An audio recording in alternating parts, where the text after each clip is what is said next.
No, I just try to make sure I referee the best game I can. That's all. That's it. Yeah. Okay. Although Patrick, a lot of ladies out there like a man in uniform. A striped uniform. The horizontal one's not the vertical one. Yeah. I was just gonna say. Yeah. If Right, you like- look, Hamburglers hot with the Yeah, the Hamburgers hot with the lady. Hamburglar. if you look good in stripes, Brett looks extremely well in a uniform, might I say. Yeah. mhm. It's like, honey, are you going to put your uniform on tonight? Oh my. Yeah, okay. Well, it's usually 4:00 in the morning when I get to work and I have to put the uniform on. So Yeah. You it's got to not get the at night. handcuffs. You can't find the handcuffs. You just No, you don't want my handcuffs already have asked been that on question. I already the kind asked of it. people that you don't want your loved ones to be in those handcuffs. I even already if asked him. Yeah. And Nope. he goes, I go, what about your handcuffs? And he goes, no. But the question was asked at least. Yeah. right? It's like, no. What about your nightstick, big boy? All right. We're going down a path. We should probably stop. Well, Actually, I'll help turn it off that path. But I still want to ask about your law enforcement stuff, Brett. Are you what area, I guess, of law enforcement are you in? Are you a patrolman? Are you? I city? have been a patrol sergeant for about 4.5 years. Okay. So, And for Minneapolis, or is it? I work in Minneapolis, but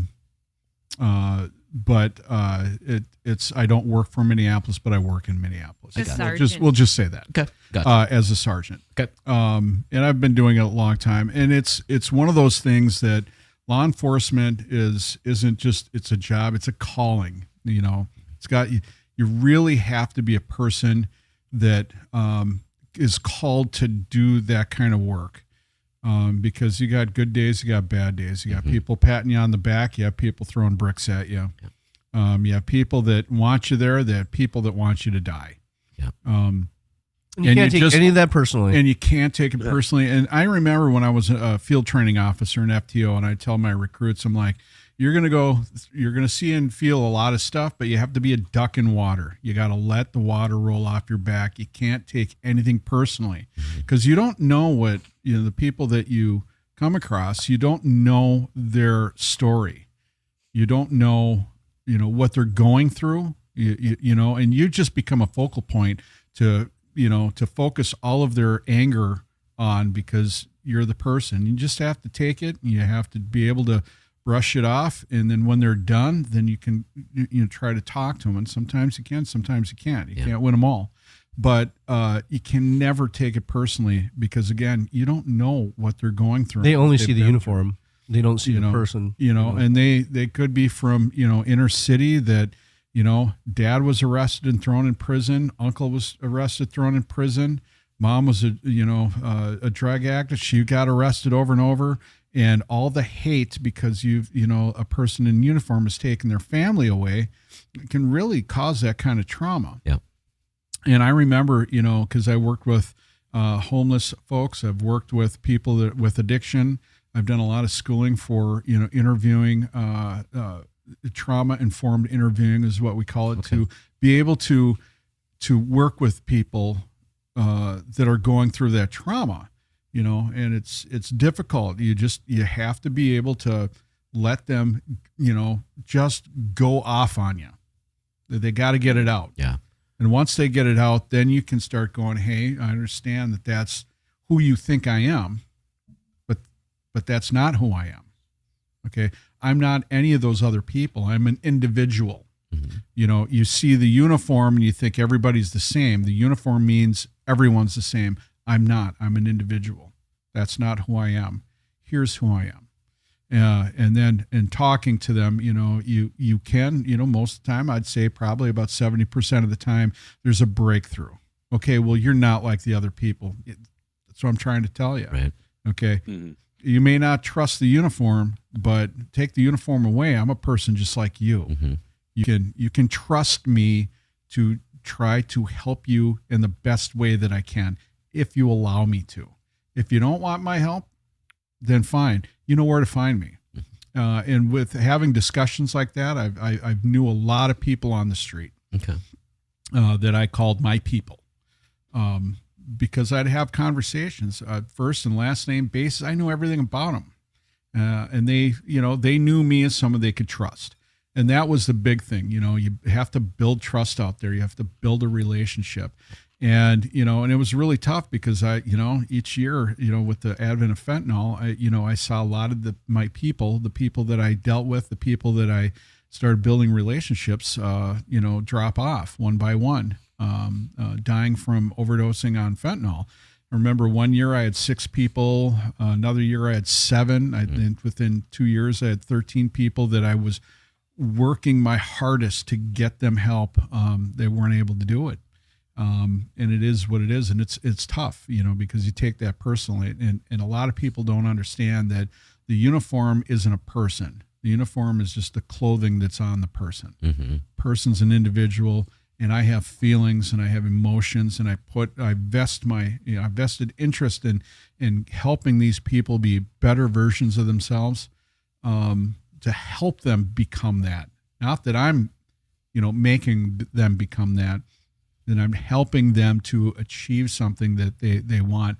And some people want your help and some people don't, And socially speaking, like you talked about, it's a calling, and there's a certain type of people that do that. And I've had a lot of friends, Mike, Mikey. Yep. His brother I've got actually some worked family. for us part-time. Yeah. And I've had family in the position, and I've dabbled in it, as like a police explorer, and it was a career option for me at one point. But what's kind of weird too is you almost have a separate society of friends and family and other people you can relate to and trust, right?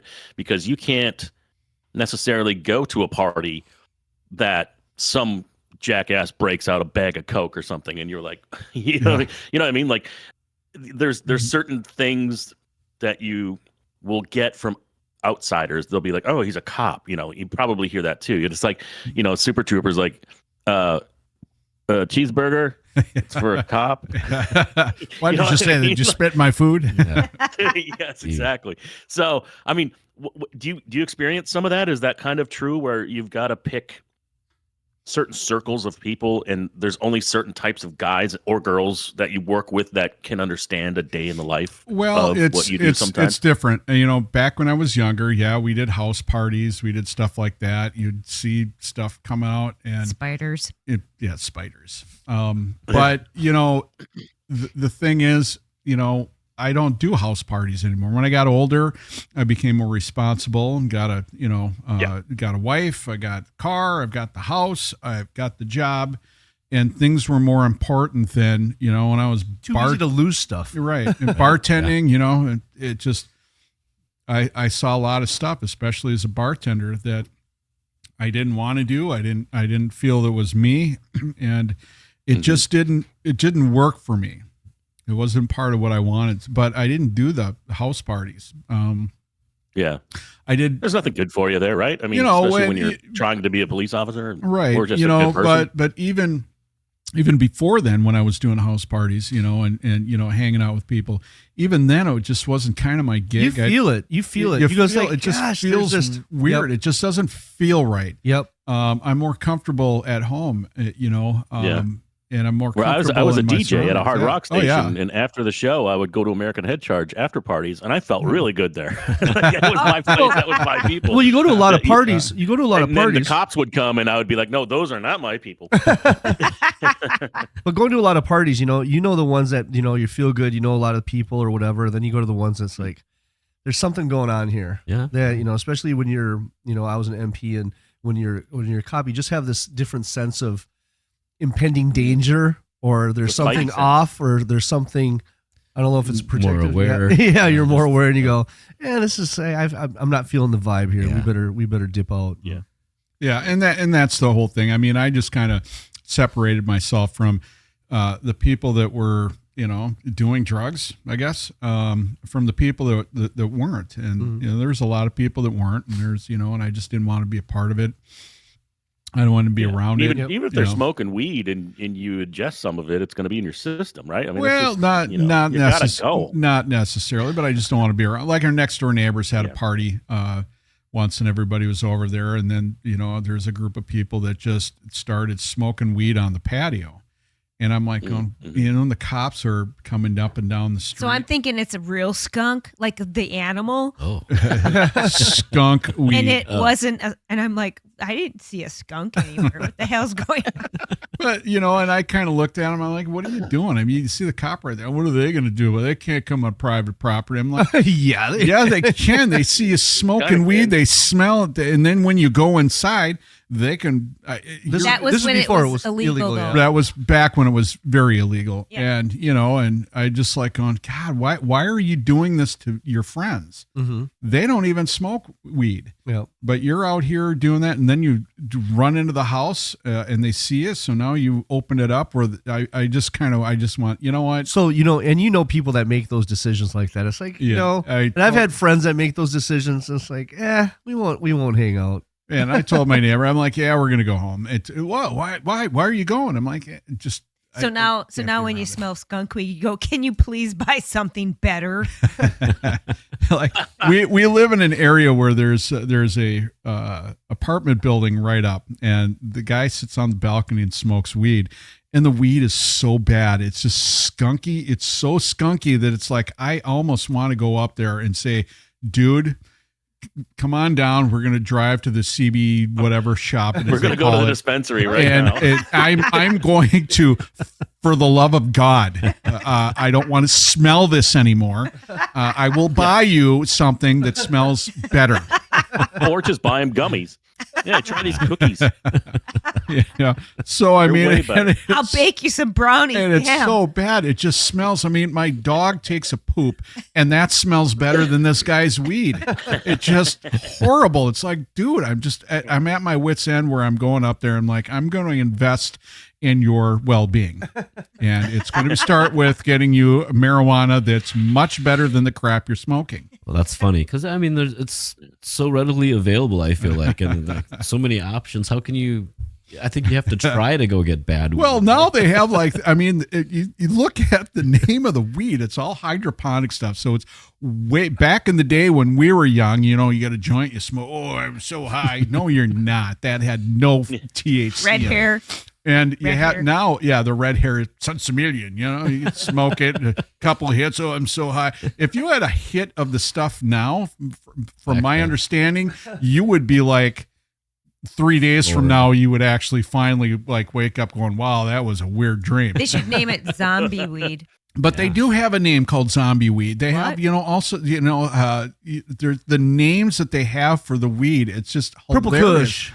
Purple Kush, Pineapple Express, and literally, bubblegum, and there is zombie weed. There's like a zombie bud, and you have all these. That must be an indica.